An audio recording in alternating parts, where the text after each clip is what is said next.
助けて。一人暮らしの老人がそっと床に倒れ込んだ。しかし誰も気づかない。一匹の猫だけが異変を察知し動き出した。この猫の不思議な行動がやがて奇跡の救出劇を引き起こす。果たして猫は本当に人間を救うことができるのか。そして最後に明かされる驚愕の真実とは。この実話ベースの奇跡を見届ける前にチャンネル登録をお願いします。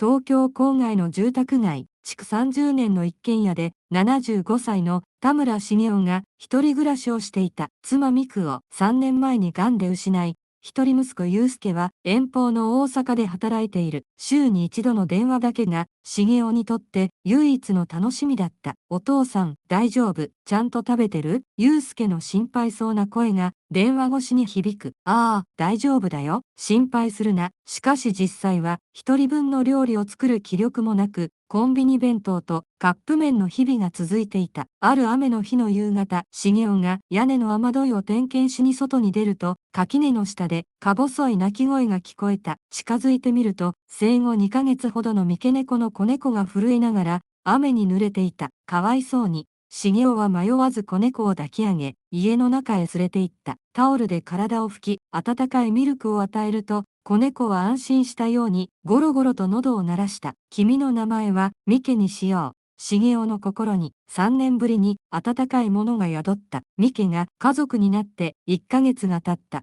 茂雄の生活は一変していた。朝6時、ミケに起こされて、一緒に朝ごはん。ミケのために、きちんとした食事を作るようになり、自然と茂雄も栄養バランスを考えるようになった。おはよう、ミケ。今日も元気だね。ミケは、茂雄の足元をするりと通り抜け、まるでおはようと返事をするようになく、近所の主婦たちも変化に気づいていた。田村さん、最近表情が明るくなりましたね。猫ちゃんを飼い始めたんですって。よかった。あんなに元気になって。茂雄は毎日ミケと散歩をし、近所の人たちとも自然に会話するようになった。コンビニの店員さんも、田村さん、猫用のフードですか？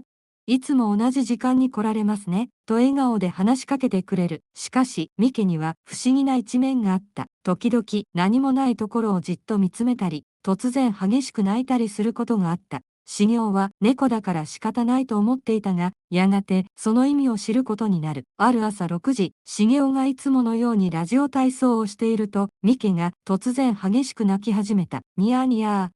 ニヤニヤー。普段は静かなミケが、まるで何かを知らせるように、必死に泣いている。茂雄は不審に思い、玄関を開けて、外を確認した。すると、いつもの新聞配達の青年田中君が、自転車と一緒に塀にぶつかって倒れていた。頭部を強打し、意識を失っている。大変だ。救急車を、茂雄は慌てて119番通報した。10分後に救急車が到着し、田中君は病院に搬送された。幸い軽傷で済んだが、医師によると、あと少し発見が遅れていたら危険だったとのことだった。後日、お見舞いに行った茂雄に、田中君は言った。ありがとうございました。あの猫ちゃんが泣いてくれなかったら、僕は、茂雄は初めて、ミケの特別な能力に気づいた。しかし、これはまだ始まりに過ぎなかった。田中君の事故から1ヶ月後、午後2時頃のことだった。茂雄が昼寝をしていると、またしても、ミケが激しく泣き始めた。ニヤニヤー。ニヤニヤー。今度は玄関ではなく、隣の佐々木さん宅の方向を向いて泣いている。茂雄は慌てて隣へ様子を見に行った。佐々木さん、大丈夫ですか？玄関のドアを叩くと、中から煙の匂いがしてきた。あ、茂雄さん。実はキッチンでちょっと、佐々木さんが慌てて出てきた。キッチンで天ぷら油を火にかけたまま電話に出てしまい、危うく火災になるところだった。ミケちゃんが教えてくれたのか。佐々木さんは感謝の気持ちでいっぱいだった。この出来事を知った近所の人たちは、ミケを守り神のような猫と呼ぶようになった。しかし、茂雄は半信半疑だった。偶然が重なっただけかもしれない、と思っていた。茂雄の変化を心配していた息子の祐介が久しぶりに東京に帰ってきた。お父さん、元気そうで安心したよ。ミケちゃんのおかげだね。祐介はミケを抱き上げながら言った。実はね、お父さんに渡したいものがあるんだ。祐介が取り出したのは最新のスマート緊急通報ボタンだった。これはなんだ？緊急時にボタンを押すだけで僕の携帯と119番に自動で通報されるシステムなんだ。GPS 機能もついてるから正確な場所もわかる。茂雄は現代のテクノロジーに戸惑いながらも息子の気遣いを感じて受け入れることにした。でも、こんなもの使う機会なんてないよ。念のためだよ。お父さんが倒れたりしたら、ミケちゃんだって困るでしょう。祐介はリビングのテーブルの上、茂雄の手が届きやすい場所にボタンを設置した。しかし、誰も想像していなかった。このボタンを押すのが茂雄ではなく、ミケになるとは。祐介が大阪に戻って2週間後、運命の日がやってきた。3月15日午前7時30分。茂雄はいつものように朝食の準備をしていた。しかし、パンを焼いている最中に突然めまいが襲った。茂雄は脳虚血発作を起こし、キッチンの床に倒れてしまった。意識はあるものの、体が思うように動かない。助けて、誰か。茂雄の声は弱々しく、隣近所にも聞こえない。その時、ミケが茂雄の異変に気づいた。普段は人懐っこいミケが、茂雄の顔を舐めて反応を確かめる。しかし、茂雄は意識朦朧としている。ミケは必死に泣きながらリビングに向かった。そしてテーブルの上のスマートボタンを見つめると、前足でしっかりとボタンを押した。緊急通報を送信しました。自動音声が響き、GPS で特定された茂雄の住所が119番とともに、祐介の携帯にも送られた。10分後、救急車が到着した時、ミケは玄関の前で救急隊を待っていた。病院に搬送された茂雄は、幸い大事には至らなかった。しかし、医師も看護師も一つのことに驚いていた。猫が緊急ボタンを押したって、本当ですか？そんなことが可能なんでしょうか？その疑問は、近所の主婦山田さんの証言で解決した。山田さんは朝の洗濯物を干していた時、偶然、茂雄の家を見ていた。確かに見ました。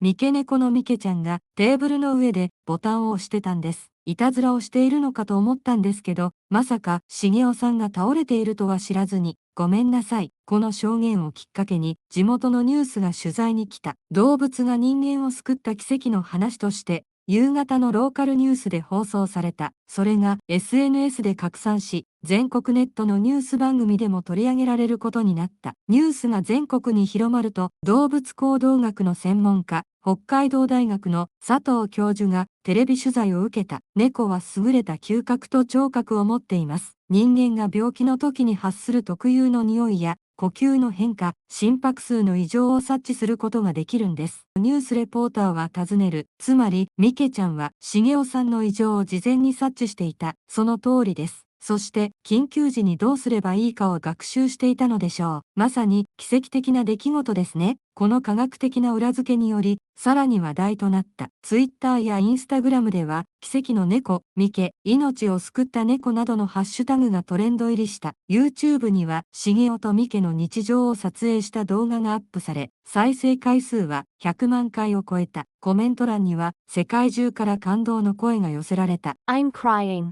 What a miracle. 泣けてくる。奇跡だ。 이런 멋진 이야기가 있다니. こんな素敵な話があるなんて。 No puedo dejar de llorar por el amor de los gatos. 猫の愛に涙が止まりません。ミケの物語は単なる美談を超え、社会現象となった。まず、高齢者見守りシステムの開発企業が注目した。ペットと連携した見守りシステムの開発が始まり、茂雄とミケがモニターとして協力することになった。動物愛護団体からも問い合わせが殺到した。高齢者のペット飼育を推進するキャンペーンに協力してもらえませんか？さらに全国の保健所から飼い主を探している猫の相談が急増した。茂雄のような一人暮らしの高齢者から私も猫を飼いたいという申し出が相次いだ。テレビ局からは番組出演の依頼が次々と来た。しかし、茂雄は多くを断り、本当に意味のある活動だけに参加することにした。退院した茂雄は自分とミケの経験を社会に役立てたいと考えた。まず、地元の動物愛護センターでボランティアを始めた。ペットは最高の見守りパートナーです。茂雄の体験談は多くの高齢者の心を動かした。次に、ペット譲渡支援プログラムを立ち上げた。高齢者がペットを飼いやすくするための環境整備や、万が一の時のペットの世話を引き継ぐシステムを構築した。祐介も大阪から協力し、IT 技術を活用したペット見守りアプリを開発した。お父さんとミケちゃんの経験を全国の人に届けたいんだ。3ヶ月後、第1号の譲渡が実現した。82歳の一人暮らしの女性。田所さんが保護猫の玉を家族として迎えた。茂雄さんの話を聞いて私の勇気が出ました。田所さんの笑顔が印象的だった。茂雄と三毛の活動は全国に広がった。命をつなぐプロジェクトとして北海道から沖縄まで47都道府県にサポートグループが誕生。高齢者1000人以上がペットとの新しい生活を始めた。海外からも注目が集まった。アメリカの CNN が特集を組み、イギリスの BBC が茂雄と三毛を取材した。This Japanese story shows the incredible bond between humans and animals. この日本の物語は人間と動物の信じられない絆を示している。韓国、台湾、タイなどアジア各国からも見学者が訪れた。茂雄の家は奇跡の家として知られるようになった。国連の動物愛護機関からも表彰状が贈られ、茂雄と三毛は国際的なシンボルとなった。茂雄と三毛の活動は子どもたちにも大きな影響を与えた。地元の小学校で講演を行った茂雄は子どもたちに命の大切さを伝えた。皆さん、命あるものはすべて大切です。三毛は僕の命を救ってくれました。皆さんも困っている人や動物がいたら手を差し伸べてください。子供たちからは質問が相次いだ。三毛ちゃんはどうして茂雄おじいちゃんの病気がわかったの？僕たちも動物を助けることができるの？茂雄は一つ一つ丁寧に答えた。後日、子供たちからお礼の手紙が100通以上届いた。三毛ちゃんのおかげで動物を大切にする気持ちがわかりました。私も将来、動物のお医者さんになりたいです。地域の中学生や高校生も三毛プロジェクトを立ち上げ、動物愛護活動に参加するようになった。茂雄と三毛の事例は医学研究にも大きく貢献した。東京帝都大学医学部の研究チームが動物による疾病早期発見の研究を開始。茂雄と三毛も被験者として協力した。後日、研究の発表がプレゼンテーションされた。大学教授が発表する研究の途中レポートをご報告します。猫が人間の体調変化を察知できるという学術的立証は残念ながら今のところできておりません。しかし、猫が飼い主の微妙な変化に気づく能力があることを示唆する様々な報告や、それを説明する科学的な根拠は存在します。ここに列挙させていただきます。猫が飼い主の異変を察知する理由。猫は超能力を持っているわけではなく、人間よりもはるかに鋭い感覚を使って変化を捉えています。嗅覚。猫の嗅覚は人間の9倍から16倍も鋭いとされており、病気によって生じる体の化学物質やホルモンの変化を匂いで感じ取ることができます。糖尿病患者の血糖値の変化や特定の疾患に関連する匂いを嗅ぎ分けるという報告も存在します。体調不良になると汗や息の匂いが変わることがあり、猫はこうしたわずかな匂いの変化に気づくのです。聴覚。飼い主の呼吸音や心拍数の変化など、普段と違うわずかな音の変化を察知することができます。熱感知。猫は飼い主の発熱など、体温の変化も感じ取ることができます。体調が悪い飼い主のそばに寄り添う行動は、飼い主の体温を求めている可能性もあります。行動の変化。体調が優れない飼い主は、行動パターンや動きが普段と異なることがあります。猫はこうした微妙な変化を鋭く観察しています。飼い主がいつもより動かない、声のトーンが違うといった変化に気づき、心配してそばに寄ってくることがあります。これらの発表は医学界に大きな衝撃を与えた。これらの研究により、将来的には動物を活用した健康監視システムが実現するかもしれません。研究責任者の田中教授は興奮を隠せなかった。製薬会社からも共同研究の申し出があり、茂雄と三毛の DNA を解析することで人間と動物の絆を科学的に解明する試みが始まった。あれから2年が経った。77歳になった茂雄は今も三毛と一緒に暮らしている。本当に君は僕の守護天使だね。茂雄が三毛を撫でながらつぶやくと、三毛は幸せそうに喉を鳴らす。息子の祐介も月に一度は東京に帰ってくるようになった。お父さん、本当に表情が明るくなったね。三毛ちゃんのおかげだ。地域の子供たちは今でも三毛を命の猫と呼んでいる。近所を散歩する茂雄と三毛の姿を見ると、みんな手を振って挨拶する。茂雄おじいちゃん。ミケちゃん、今日も元気ですね。夕暮れ時、縁側で夕日を眺める茂雄とミケ、この平凡だけれど、特別な日常が、命と絆の尊さを物語り続けている。茂雄は時々思う。もし雨の日にミケに出会わなかったら、今の僕はどうなっていただろう。でも、今は違う。一匹の小さな命が教えてくれた大きな愛。それは今も多くの人の心に灯り続け、新しい奇跡を生み出している。全国で保護された猫や犬が新しい家族を見つけ、高齢者が生きがいを取り戻し、子供たちが命の大切さを学ぶ。ミケが運んでくれた奇跡は、これからも永遠に続いていく。しかし、ある日、ミケの食欲がなくなり、元気がなくなった。茂雄は慌てて動物病院に連れて行った。重篤な腎臓病です。高齢な猫によくある病気です。獣医師の表情は重かった。茂雄の世界が崩れそうになった。ミケ、君を失うわけにはいかない。全世界のミケファンからも励ましの手紙や寄付金が届いたが、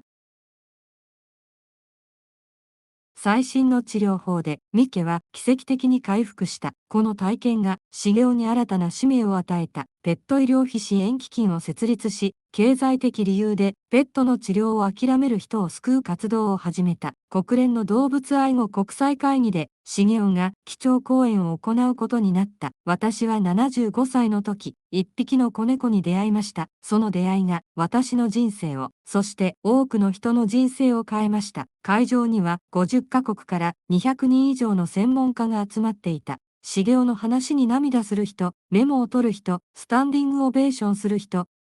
Animals are not just pets. They are life partners, guardians, and teachers of love. 動物は単なるペットではありません。人生のパートナーであり、守護者であり、愛の教師なのです。この講演は同時通訳され、世界中にライブ配信された。視聴者数は500万人を超えた。茂雄の活動に感動した大学生佐々木美咲20歳がユースアニマルブリッジという学生団体を設立した。茂雄おじいちゃんとミケちゃんの物語を私たちの世代が引き継ぎます。彼女たちは SNS を駆使し、TikTok や Instagram で動物愛護の啓発活動を展開。Z 世代に強くアピールし、1年で会員数は1万人を超えた。茂雄も美咲たちの活動を全面サポート。若い力が未来を作ると確信していた。ハリウッドの映画プロデューサーが茂雄とミケの物語に注目し、映画化の話が持ち上がった。この物語を世界中の人に届けたい。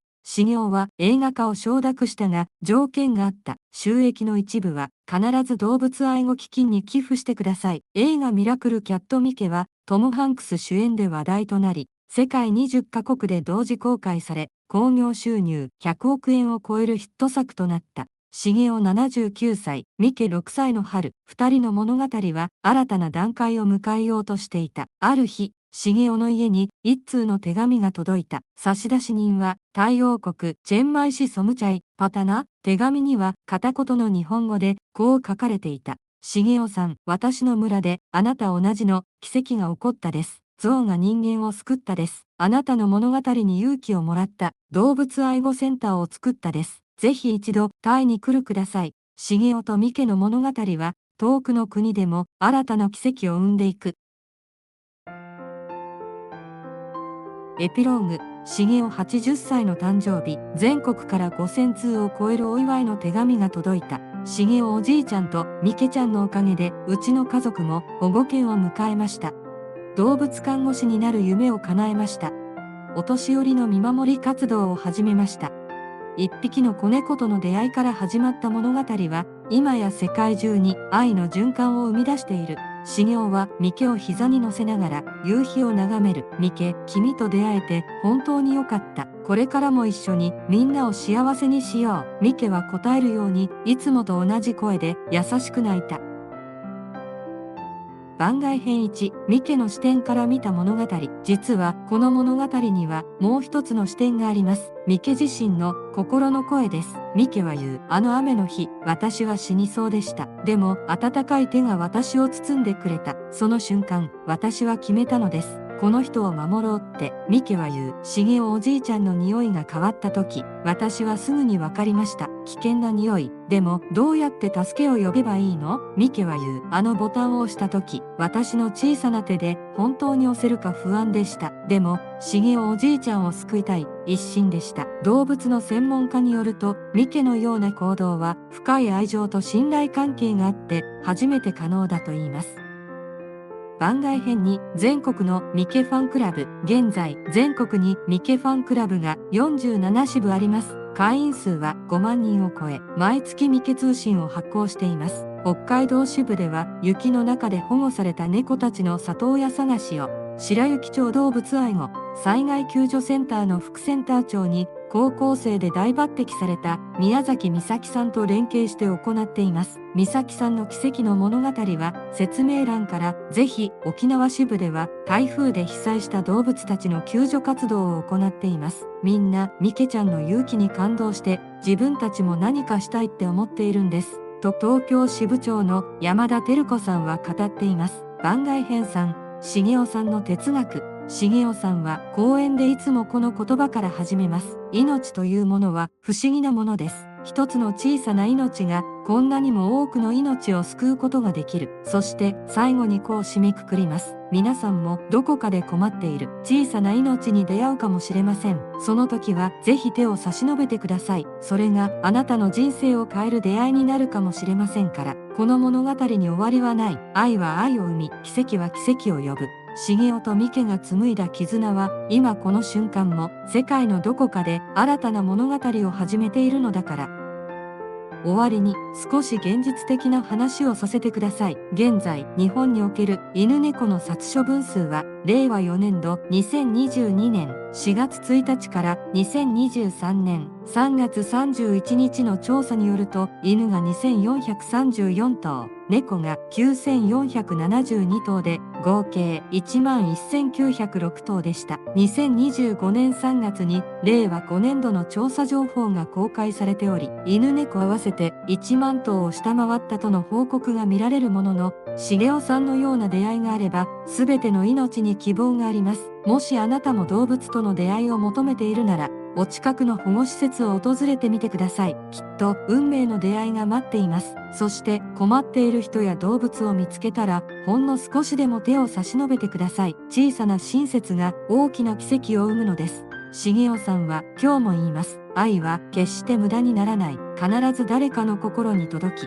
新しい愛を生み出すのです。ミケちゃんもあなたの優しさを見ているかもしれません。この物語が皆さんの心に届き、新たな物語の始まりとなることを願っています。このチャンネルでは実話に基づく奇跡の感動ストーリーをちょっぴりデフォルメしてお届けしています。皆さんの心温まるコメントが私たちの制作の励みになっています。動物を飼っている方、飼い始めた方、ボランティアを始めた方、もちろんまだ飼ってはいない方も皆さんのコメントをお待ちしています。チャンネル登録、高評価、そして大切な人にシェアもお願いいたします。一つの物語が世界を変える、そんな奇跡をこれからも皆さんと一緒に作っていきたいと思います。最後までご視聴いただき本当にありがとうございました。